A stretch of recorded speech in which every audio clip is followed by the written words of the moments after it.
اعوذ باللہ من الشیطان الرجیم بسم اللہ الرحمن الرحیم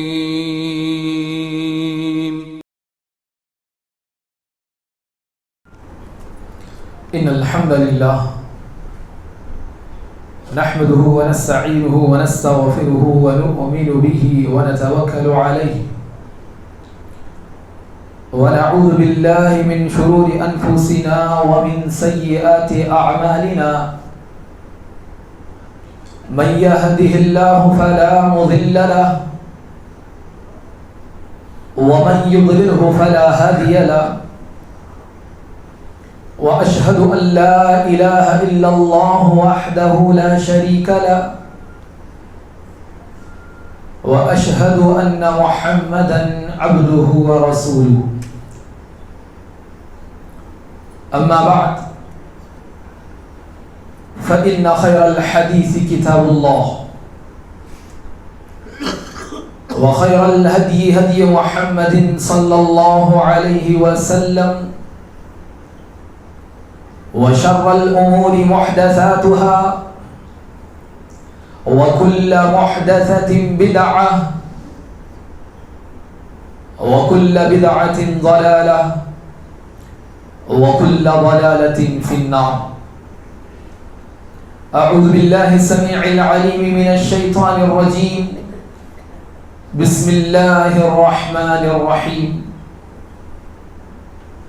يا أيها الذين آمنوا اتقوا الله حق تقاته ولا تموتن إلا وأنتم مسلمون. يا أيها الناس اتقوا ربكم الذي خلقكم من نفس واحدة وخلق منها زوجها وبث منهما رجالا كثيرا ونساء واتقوا الله الذي تساءلون به والأرحام إن الله كان عليكم رقيبا. يا أيها الذين آمنوا اتقوا الله وقولوا قولا سديدا يصلح لكم أعمالكم ويغفر لكم ذنوبكم ومن يطع الله ورسوله فقد فاز فوزا عظيما. قال الله تعالى في القرآن المجيد والفرقان الحميد وَنَبْلُوكُمْ بِالشَّرِّ وَالْخَيْرِ فِتْنَةً وَإِلَيْنَا تُرْجَعُونَ. وقال النبي صلى الله عليه وسلم من ترك شيئا لله عوضه الله خيرا منه. معزز سامعین، بزرگان دین، نوجوان ساتھیوں، پیارے بچوں اور پردہ نشین اسلامی ماں اور بہنوں، اللہ رب العالمین کا انگنت فضل و احسان ہے کہ اس نے ہم تمام کو اس دار فانی میں ایک عظیم مقصد کے تحت مبعوث کیا اور عقیدہ توحید جیسی بے مثال نعمت سے مالا مال فرمایا. اور درود و سلام ہو تمام انبیاء کرام علیہم الصلاۃ والسلام پر، خصوصاً ہمارے نبی حضرت محمد مصطفیٰ صلی اللہ علیہ وسلم پر، کہ جن کے ذریعے سے ہم نے حق کو جانا، باطل کو پہچانا، حلال و حرام کے درمیان تمیز سیکھی اور بہتر زندگی گزارنے کے اصول و آداب سیکھیں. معزز حضرات و خواتین، خطبہ مسنونہ کے بعد میں نے آپ کے سامنے قرآن مجید کی سورۃ المؤمنون کی ایک آیت کا کچھ حصہ تلاوت فرمایا، جس میں اللہ تعالیٰ نے بیان فرمایا کہ ہم تم کو، یعنی کہ تمام اہل ایمان کو، تمام انسانوں کو شر اور خیر ان دونوں کے ذریعے سے آزمائیں گے۔ اس آیت میں یہ بات بیان کی گئی کہ تمہیں جو زندگی ملی ہے، تمہیں جو موقع ملا ہے، تمہیں جو وقت ملا ہے، تمہارے جسم کو جو روح ملی ہے، وہ ملی ہے تو آزمائش کے لیے ملی ہے۔ اور یہ جو آزمائش ہے صرف شر کے ذریعے سے ضروری نہیں ہے، یہ جو آزمائش ہے خیر کے ذریعے سے بھی ہو سکتی ہے، بھلائی کے ذریعے سے بھی ہو سکتی ہے، اچھائی کے ذریعے سے بھی ہو سکتی ہے، نعمتیں دے کر بھی ہو سکتی ہے، نعمتیں لے کر بھی ہو سکتی ہے۔ ہر لحاظ سے تمہیں آزمایا جائے گا، تمہارا امتحان لیا جائے گا،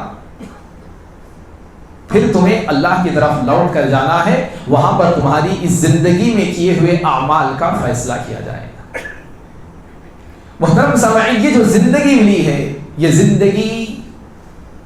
مقصد بندگی کے لیے ملی ہے۔ اللہ رب العالمین نے یہ زندگی دی ہے تو عبادت کے لیے دی ہے۔ یہ جو زندگی ملی ہے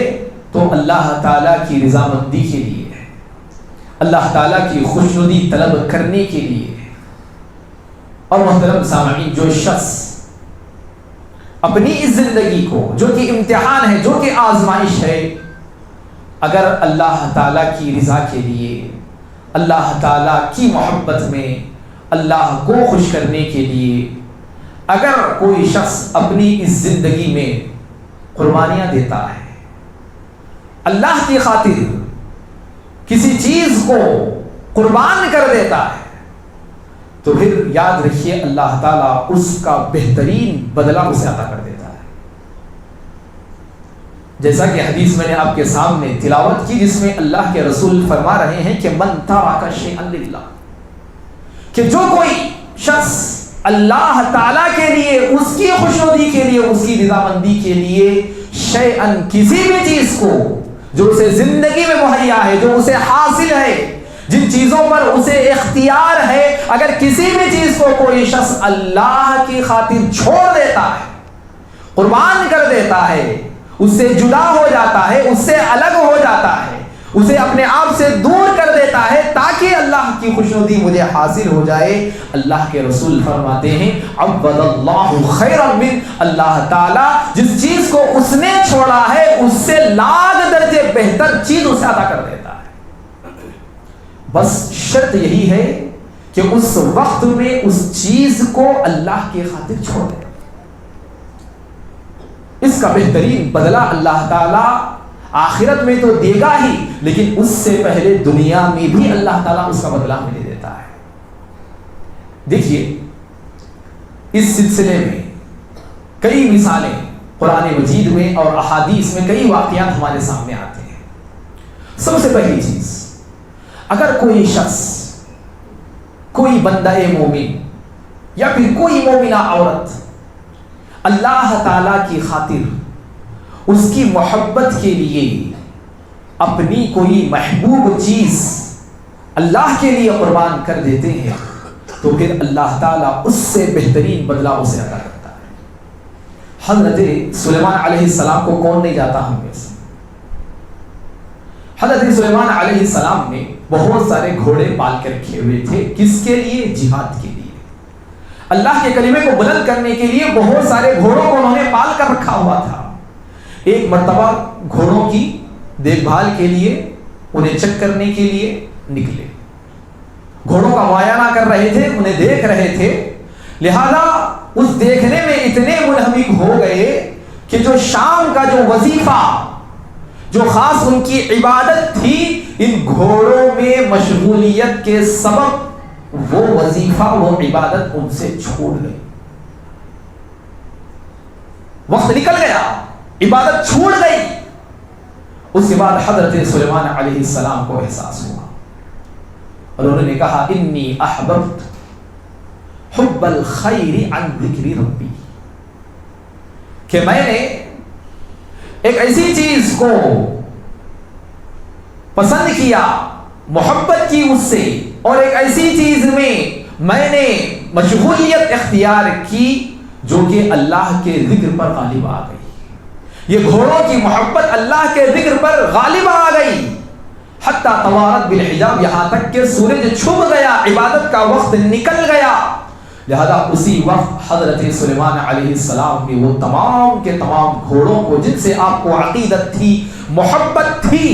لیکن جو ہی انہیں یہ احساس ہوا کہ اللہ کے ذکر کے سامنے، اللہ کی یاد کے سامنے، اس کے وظیفے اور اس کی عبادت کے سامنے ان تمام گھوڑوں کی کوئی حیثیت نہیں ہے، اسی وقت ان سارے گھوڑوں کو اللہ کی راہ میں انہوں نے قربان کر دیا۔ اب دیکھیے، بڑی قربانی آپ نے دی، لہذا اس کا بڑا بدلہ بھی اللہ تعالیٰ نے آپ کو دیا۔ لہذا اللہ تعالیٰ نے فرمایا فَسَخَّرْنَا لَهُ الرِّيحَ، یہی وہ سلیمان ہے جو گھوڑوں کی سواری کرتا تھا، لیکن جب اس نے ان گھوڑوں کو اللہ کی راہ میں خرچ کر دیا، قربان کر دیا، تو اللہ تعالیٰ نے ہوا کو اس کی سواری بنا دیا۔ فَسَخَّرْنَا لَهُ الرِّيحَ، اللہ نے ہوا کو حضرت سلیمان علیہ السلام کی سواری بنا دیا کہ اس ہوا پر سوار ہو کر حیث رخان، جہاں وہ جانا چاہتے تھے پہنچ جاتے تھے، اور ہوا بھی ان کے لیے بالکل نرم بنا دی گئی تھی، جہاں چاہے مڑ جائے، جہاں چاہے چلے جائے، جہاں چاہے یو ٹرن لے لے، جہاں چاہے رک جائے۔ یہ اللہ تعالیٰ نے ہوا کی شکل میں حضرت سلیمان علیہ السلام کو انعام دیا، اللہ کی خاطر اپنی محبوب چیزوں اللہ کی راہ میں قربان کرنے کی وجہ سے۔ لہذا آج جو ہم ہوائی جہاز کا سفر ہوا میں کرتے ہیں، اللہ تعالیٰ معجزاتی طور پر وہی رخ حضرت سلیمان علیہ السلام کے لیے ہواؤں کو مسخر کر کے حضرت سلیمان علیہ السلام کے مقام بلند کر دیا۔ تو محترم سامعین، یہ ہوتی ہے اللہ کی راہ میں قربانی، اللہ کی خاطر کسی چیز کو ترک کرنے کا بدلہ۔ اب ذرا آگے بڑھیے۔ اسی طرح محترم سامعین، اگر کوئی شخص اللہ کی خاطر کہ جس کو اللہ تعالیٰ نے بہت ساری نعمتوں سے نواز دیا، بڑا مالدار ہے، وہ جو چاہے کھا سکتا ہے، پی سکتا ہے، پہن سکتا ہے، قیمتی چیزیں وہ استعمال کر سکتا ہے، لیکن میرے بھائیوں، اگر وہ اللہ کی خاطر، اللہ کی رضامندی کے لیے سادگی اختیار کرتا ہے اور سادہ لباس اپنے آپ پر زیبتن کر لیتا ہے، تو پھر محترم سامعین اس کا بھی بڑا بہترین بدلہ اسے عطا کرتا ہے۔ لہذا اللہ کے رسول صلی اللہ علیہ وسلم فرماتے ہیں کہ من ترک اللباس تواضعا للہ، کہ جو بہترین قیمتی لباس کو اللہ تعالیٰ کی خاطر تواضع اختیار کرتے ہوئے اپنے آپ کو اللہ تعالیٰ کے سامنے عاجز بنا کر رکھنے کے لیے اگر کوئی شخص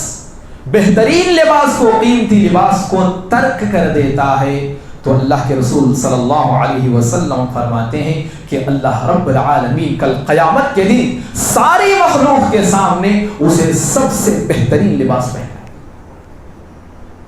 محترم سامعین، یہ وہ شخص ہے جس کے پاس سب کچھ تھا،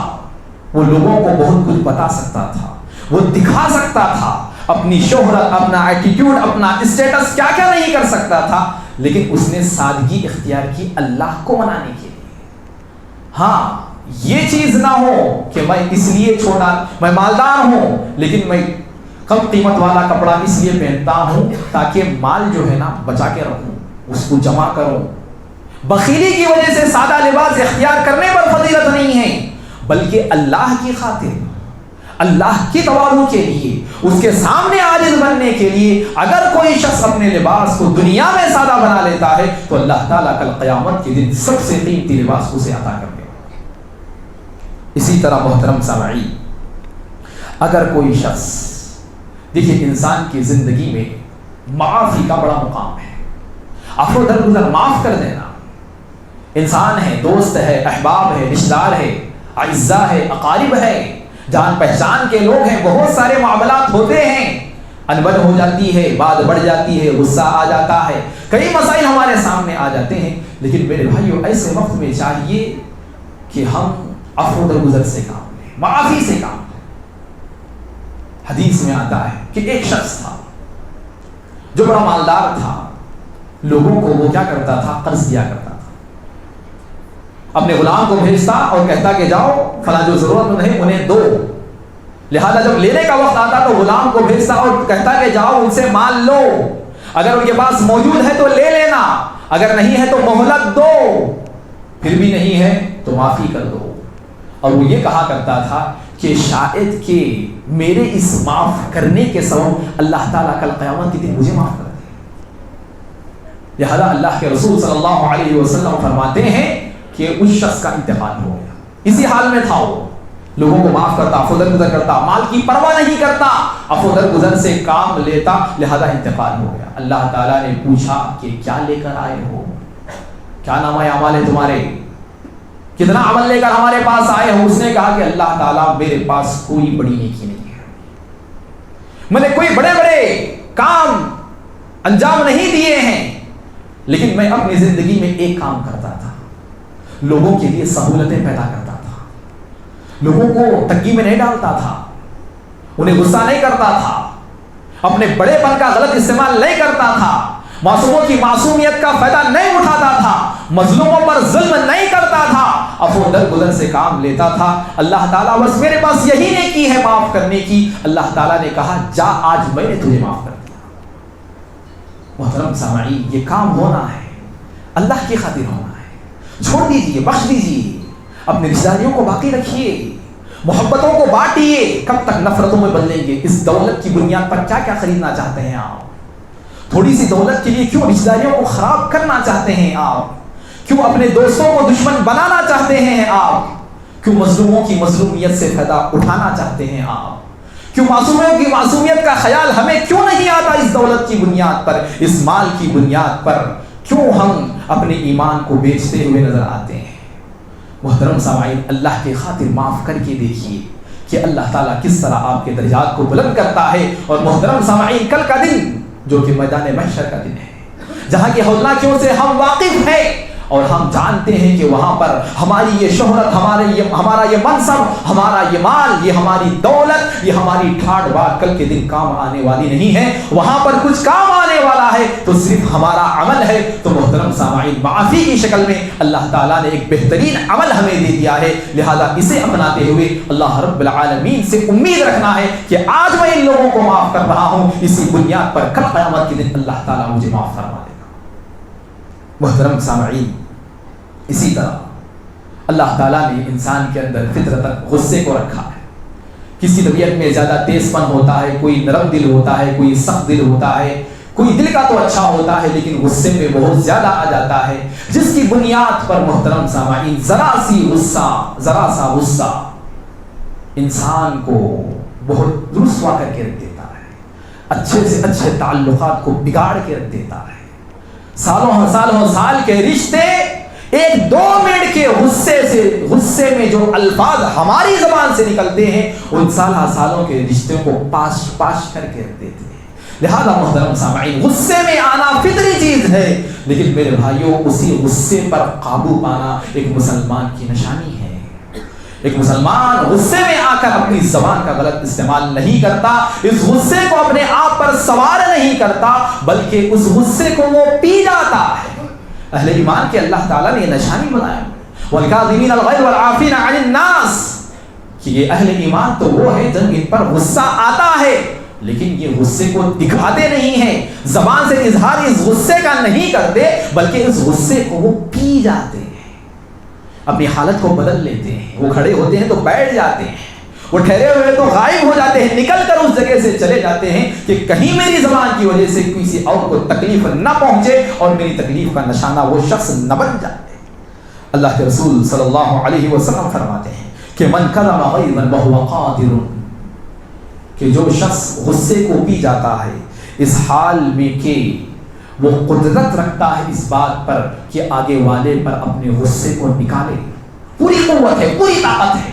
آگے والا کمزور ہے، ہمارے ماتحت ہے، ہماری سننے والا ہے، اس کی کوئی حیثیت نہیں ہے، ایسے شخص پر ہمارا غصہ آیا ہے، لیکن اس قدرت کے ہونے کے بعد اگر کوئی شخص اپنے غصے کو پی جاتا ہے، عفو درگزر سے کام لیتا ہے، اللہ کے رسول صلی اللہ علیہ وسلم فرماتے ہیں کہ کل قیامت کے دن ساری مخلوق کے سامنے اس شخص کو بلایا جائے گا اور سامنے کھڑی ہوئی حوروں کے بارے میں کہا جائے گا کہ آج کے دن جو تو نے دنیا میں غصے کو پی لیا، لوگوں کے مقام کو رکھ دیا، لہذا آج ہم نے تجھے یہ مقام دیا ہے کہ ان حوروں میں سے جس کا تو چاہے آج انتخاب کر سکتا ہے۔ کل قیامت کے دن ملنے والی یہ جزا ہے محترم سامعین کہ جب ہم اپنے غصے پر قابو پا لیتے ہیں، غصے کو پی جاتے ہیں، تو اللہ رب العالمین کل قیامت کے دن ایسی بہترین نعمتوں سے ہمیں مالا مال فرماتا ہے۔ اسی طرح محترم سامعین دیکھیں، زندگی میں مصیبتیں آتی ہیں، پیدل پہ آتی ہے، کسی کو کبھی کبھار مصیبت سے کوئی دوچار ہوتا ہے، کئی ایسے ہوتے ہیں کہ جن پر ایک مصیبت ختم نہیں ہوتی، دوسری مصیبت آ جاتی ہے، دوسری ختم نہیں ہوتی، تیسری مصیبت دروازے پہ انتظار کر رہی ہوتی ہے، فلاں معاملے سے نہیں نکلتا، فلاں معاملے میں پھنس جاتا ہے، کبھی ہمیں ہمارے مسلمان بھائیوں کی شکایت ہے۔ لیکن محترم سامعین یہ بات یاد رکھیے، اللہ تعالیٰ ان لوگوں کو مصیبت میں ڈالتا ہے جنہیں وہ اپنے قریب رکھنا چاہتا ہے۔ مصیبتیں میں اپنے آپ کو تنہا مت سمجھیے، آپ مصیبتوں میں یہ نہ سمجھیے کہ میں ہی پچھڑا ہوا ہوں، مجھ پر ہی مصیبتیں آتی ہیں، بلکہ اللہ تعالیٰ آپ سے خیر کا ارادہ فرما رہا ہے۔ جتنی بڑی مصیبت ہے اتنا ہی بڑا خیر آپ کے پیچھے آ رہا ہے، شرط یہ ہے کہ اس مصیبت پر صبر کیا جائے، اللہ کی خاطر اس پر صبر کریں آپ۔ حضرت ام سلمہ رضی اللہ عنہ بیان کرتی ہے کہ میں نے اللہ کے رسول صلی اللہ علیہ وسلم کی زبانی سنا کہ اگر کوئی مصیبت سے دوچار ہو اور اس کی زبان پر یہ کلمات ہو، بڑی سی بڑی مصیبت، بڑی سے بڑے حادثے سے دوچار ہے، لیکن اس کی زبان پر یہ الفاظ ہے، انا للہ و انا الیہ راجعون، یقیناً یہ جو ہے اللہ کا ہے، جتنی بڑی مصیبت ہے، جتنی بڑی میری قربانی ہے، میں جو کچھ کر رہا ہوں ساری کے ساتھ اللہ کا ہے، وہ جو چاہے کر سکتا ہے، یہ زمین اس کی ہے، یہ آسمان اس کا ہے،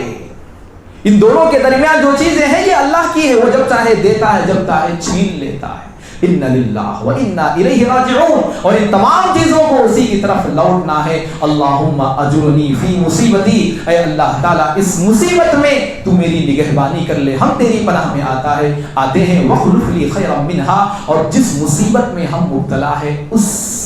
سے بہترین بدلہ ہے اللہ تعالیٰ دعا کر۔ جب یہ دعا کوئی کر لیتے ہیں تو اللہ کے رسول صلی اللہ علیہ وسلم فرماتے ہیں کہ جس کسی بھی مصیبت میں جو شخص مبتلا ہو، اللہ تعالیٰ اس مصیبت سے بہترین راحت، بہترین نعمت اسے اللہ تعالیٰ کرتا ہے۔ لہذا جب ام سلمہ رضی اللہ عنہا نے اس دعا کے بارے میں سنا کہ جن کے شوہر کا انتقال ہو گیا تھا، جن کا نام تھا ابو سلمہ، بڑے محبت کرتے تھے اپنی بیوی سے، بڑے قربان تھے اپنی بیوی پر، وہ ام سلمہ کہتی ہے کہ میں سوچ میں پڑ گئی کہ اس سے ابو سلمہ سے بہتر شوہر مجھے کون مل سکتا ہے،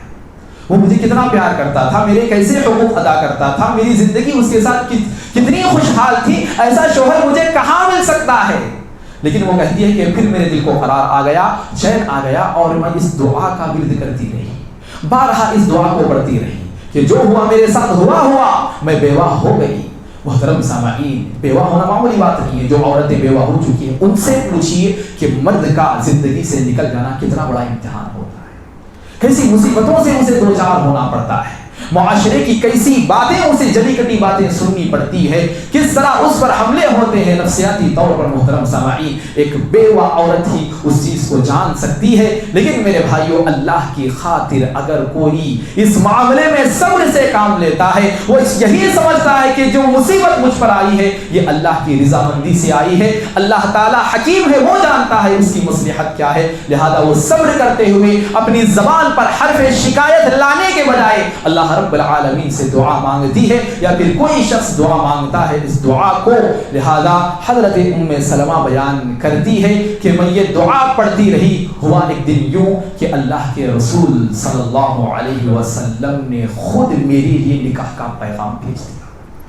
جو کہ ابو سلمہ سے بھی زیادہ بہتر رفیق حیات اللہ کے رسول صلی اللہ علیہ وسلم کی شکل میں ام سلمہ کو مل گئے۔ تو محترم سامعین، یہ بدلہ ہوتا ہے مصیبتوں پر صبر کرنے کا۔ بڑی سی بڑی آفت آ جائے لیکن اللہ رب العالمین سے اچھا گمان رکھیے،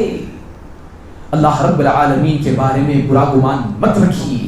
برا مت سوچیے کہ اس طرح میرے ساتھ کیوں ہو رہا ہے، اللہ میرے ساتھ ہی کیوں کر رہا ہے، حرف شکایت زبان پر نہ لائیے، اللہ تعالیٰ نے آپ آپ کو پیدا کیا ہے، اللہ تعالیٰ آپ کے وجود کو جانتا ہے، آپ کی حقیقت کو جانتا ہے، آپ کی طبیعت کو جانتا ہے، وہ مسئلے کی مصلحت کو جانتا ہے۔ اللہ تعالیٰ حکیم ہے، خبیر ہے، ہر معاملے سے وہ واقف ہے۔ جو بھی آپ کے لیے کرے گا اللہ رب العالمین اس میں آپ کے لیے خیر ہی رکھ کر کرتا ہے۔ جو بھی فیصلہ ہمارے حق میں ہوتے ہیں لہذا اس میں ہماری لیے بھلائیاں ہوتی ہے، ہماری بے صبری، ہماری جلد بازی ہمیں بے چین و بے قرار کر کے رکھ دیتی ہے، ہمیں ڈپریشن میں مبتلا کر کے رکھ دیتی ہے۔ لہذا محترم سامعین، بڑی سی بڑی مصیبتوں پر صبر کرتے ہوئے اللہ رب العالمین سے تعلق کو بنائے رکھیے، پھر دیکھیے کہ اللہ تعالیٰ اس کا کتنا بہترین بدلہ آپ کو دنیاوی زندگی میں عطا کرتا ہے۔ اسی طرح محترم سامعین،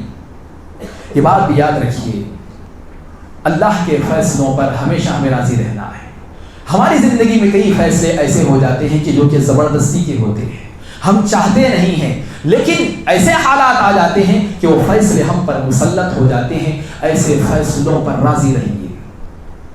گرچہ کہ اس میں تمہارا نقصان کتنا ہی ہو، کتنی ہی بڑی مصیبت و آفت آپ پر آ پڑی ہو، لیکن اللہ کے فیصلے پر راضی رہیے۔ حضرت ام سلیم رضی اللہ عنہ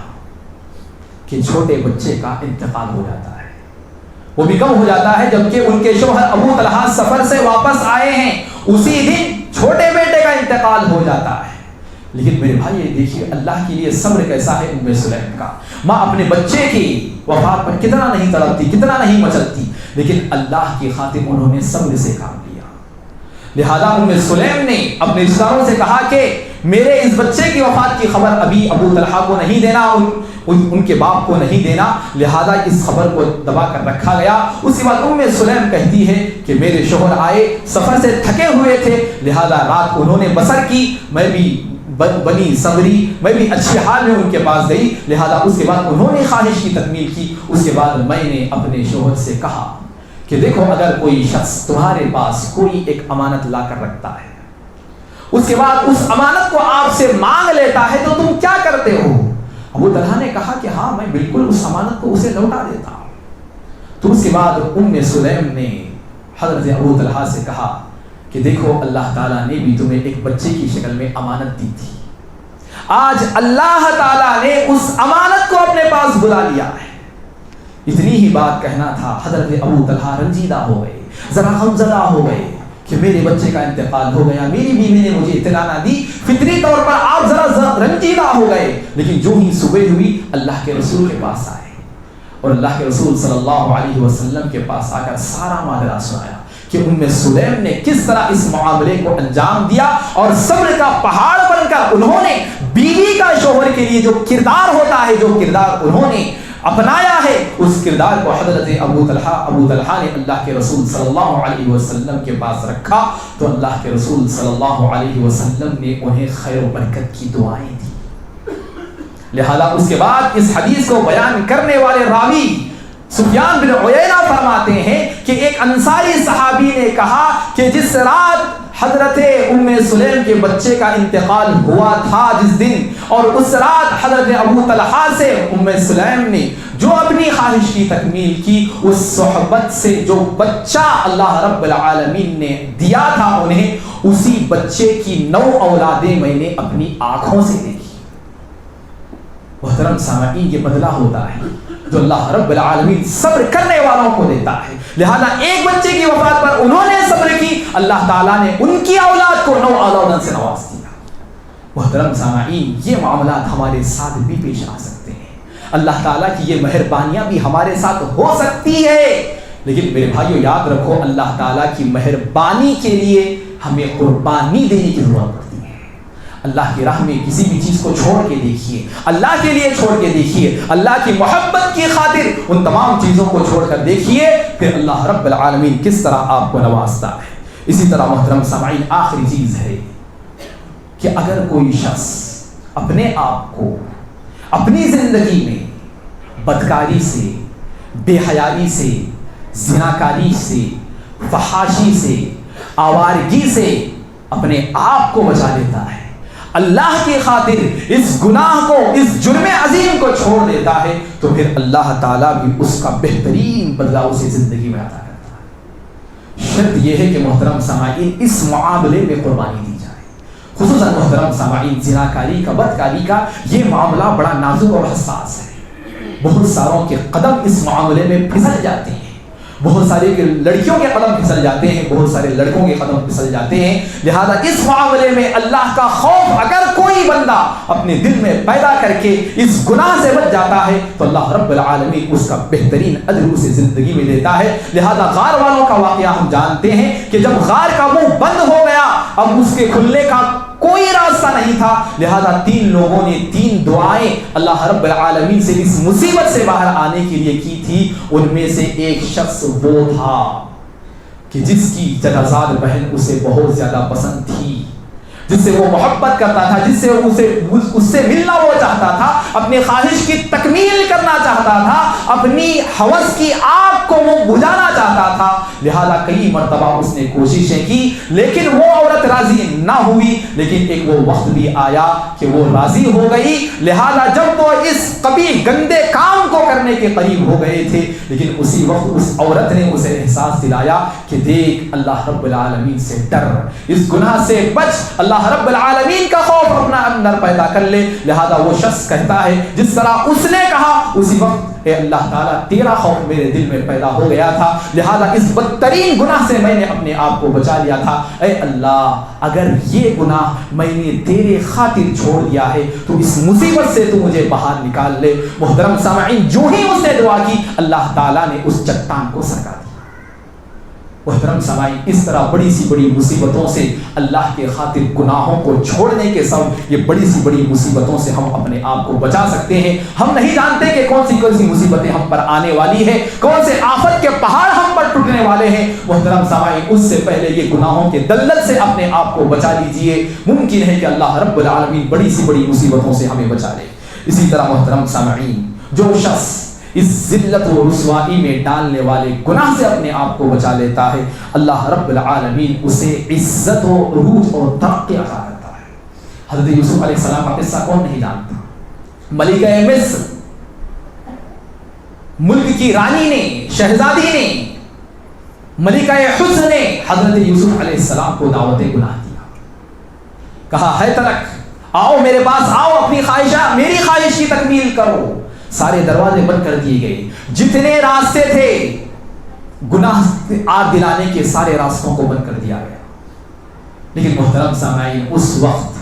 حضرت یوسف علیہ السلام اس گناہ سے اپنے آپ کو بچاتے ہوئے اللہ کی پناہ طلب کرتے ہوئے قال معاذ اللہ, کہ اللہ تعالیٰ اس نازک وقت میں جہاں پر ہر کسی کے قدم ڈگمگا جاتے ہیں, اللہ تعالیٰ میں تیری پناہ چاہتا ہوں, میں تیری طرف لوٹ کر آنا چاہتا ہوں. اس کے بعد اللہ رب العالمین نے آپ کو اس گناہ سے بچا لیا. اور اسی طرح محترم سامعین یہی وہ یوسف تھے جو غلام بن کر ملک مصر میں داخل ہوئے تھے. لیکن محترم سامعین جب انہوں نے ایسی قربانی اللہ کے راہ میں دی تو اللہ تعالیٰ چند سالوں کے بعد اس مصر میں غلام بن کے داخل ہونے والے حضرت یوسف کو اللہ تعالیٰ نے اسی مصر کا بادشاہ بنا دیا. محترم سامعین یہ مقام ملا کیسے ہے؟ یہ بڑی بڑی قربانیاں دینے کے بعد, اپنی عزت نفس کا احترام کرنے کے بعد, اللہ کے خاطر اس گناہ کو چھوڑنے کے بعد اللہ رب العالمین اتنے بڑے مقام پر حضرت یوسف علیہ السلام کو بٹھا دیا ہے. تو محترم سامعین کہنے کا مقصد یہ ہے کہ آج دیکھیے فتنوں کا دور ہے, خصوصاً آج موبائل نے بے حیائی کے تمام دروازے کھول دیے ہیں. گھر میں بیٹھنے والی باپردہ عورتیں آج اپنی عزتوں کی حفاظت کرنے میں ناکام ہو رہی ہے. اسلامی گھرانے جسے ہم کہہ رہے ہیں, اسلامی گھرانوں میں پردے میں رہنے والی عورتیں غیروں سے اپنے تعلقات کو ہموار کر رہی ہیں اس موبائل کے سبب. اللہ کی خاطر اس گناہ سے بچیے. اگر کوئی اس گناہ میں ملوث ہے, عشق و محبت کے فسانے کر رہے ہیں, کوئی شاٹنگ میں مبتلا ہے, کوئی فیس بک پر ہے, کوئی واٹس ایپ پر ہے, کوئی انسٹاگرام پر ہے, کوئی اور ایپوں کے ذریعے سے جو غیروں سے اپنے تعلقات کو جوڑ رہے ہیں, خصوصاً نوجوان طبقہ جو اس بیماری میں, اس گناہ جرم میں مبتلا ہے, انہیں چاہیے کہ اللہ کے خاطر اس کام کو روک دیں. ان نمبرات کو ڈیلیٹ کر دے, لیفٹ کر دے, بلاک کر کے رکھ دے اللہ کی خاطر. اگر آج ہم نے یہ قدم اٹھا لیا محترم سامعین, مستقبل آپ کے سامنے ہے. جوانی آپ کی باقی ہے، زندگی آپ کی باقی ہے. اگر آج ہم نے اللہ کے خاطر اس چیز کو نہ چھوڑا تو پھر اللہ رب العالمین انتقام لینے پر قادر ہے. اس گناہ کی سزا دینے پر بھی وہ قادر ہے. محترم سامعین، اس لیے ہمیں چاہیے کہ اللہ کے خاطر اس گناہ کو چھوڑ دیے، غیروں سے تعلق نہ رکھیے. باپردہ عورتوں سے بھی گزارش ہے کہ ان گناہوں سے اپنے آپ کو بچائیے، اس زلزل سے باہر آئیے، اللہ کے خاطر اس گناہ سے باہر آ جائیے. اللہ رب العالمین آپ کے مسائل کو آسان کر دے گا. جن مسئلوں میں آپ دو چار ہے، لہذا ان مسئلوں کا حل اس گناہ کو چھوڑنے پر ہے. لہذا ان گناہوں میں جو آج ہمارا مسلمان طبقہ شامل ہے اور اپنی جوانیوں کو اس مقصد کو حاصل کرنے میں لگا رہا ہے، تو محترم سامعین، جوانی کی عبادت اللہ رب العالمین کو بہت پسند ہے. اور اللہ تعالیٰ نے یہاں تک اللہ کے رسول کی زبانی کہہ دیا ہے کہ کل قیامت کے دن کوئی سایہ نہیں ہوگا لیکن عرش کا سایہ ہوگا، اور 7 لوگوں کو اس کے سائے کی جگہ نصیب ہوگی. ان میں سے ایک شخص وہی ہے جس کو کسی حسین و جمیل نام و نسب والی عورت نے دعوت گناہ دیا ہو، لیکن اللہ کا ڈر اپنے دل میں پیدا کر کے اس گناہ سے اس نے اپنے آپ کو بچا لیا ہو. تو یہ وہ ایمان والا ہے، یہ وہ متقی شخص ہے جو گناہوں کے دروازے کھلنے کے باوجود، فرینڈ ریکویسٹ آنے کے باوجود، لوگوں کے اصرار کرنے کے باوجود بھی اپنے آپ کو اس زلزلے سے اس نے بچا لیا ہے. تو اللہ رب العالمین کل قیامت کے دن اسے اپنا سایہ نصیب کرے گا. لہذا محترم سامعین، ہمیں ضرورت ہے کہ ان گناہوں سے اپنے آپ کو نکالیں. جب ہم اللہ کا نام لینے والے ہیں، اللہ کے نام پر اپنے آپ کو قربان کرنے والے ہیں، لہذا ہمیں چاہیے کہ اللہ کی خاطر ان برائیوں کو چھوڑ کر دیکھیے، اللہ کے خاطر لوگوں کو معاف کر کے دیکھیے، اللہ کے خاطر اپنے آنسوؤں کو بہا کر دیکھیے، اللہ کے خاطر گناہوں کے دلدل سے نکل آ کر دیکھیے، اللہ کے خاطر حلال و حرام کی تمیز کر کے دیکھیے، گناہوں کے خاطر اسلامی اصول جو تجارت کے بتائے گئے ہیں ان کو اپنا کر دیکھیے، حلال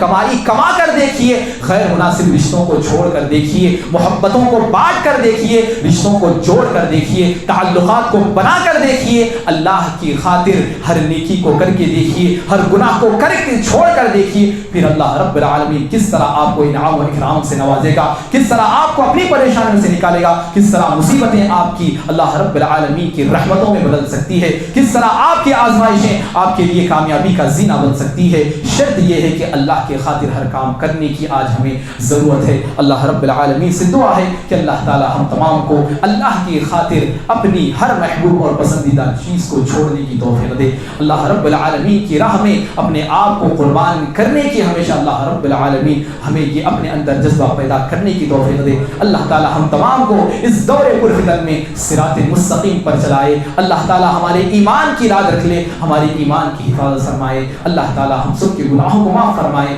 خطاؤں کو درگزر فرمائے. اللہ تعالی اگر ہمیں اس دنیا سے اٹھا لے تو اس حال میں اٹھائے کہ پھر ہمارا خاتمہ بالخیر ہو. آمین ثم آمین. بارک اللہ لنا ولکم فی القرآن العظیم ونفعنا وإياکم بالآیات والذکر الحکیم. انہ تعالی جواب کریم ملک الرحیم رب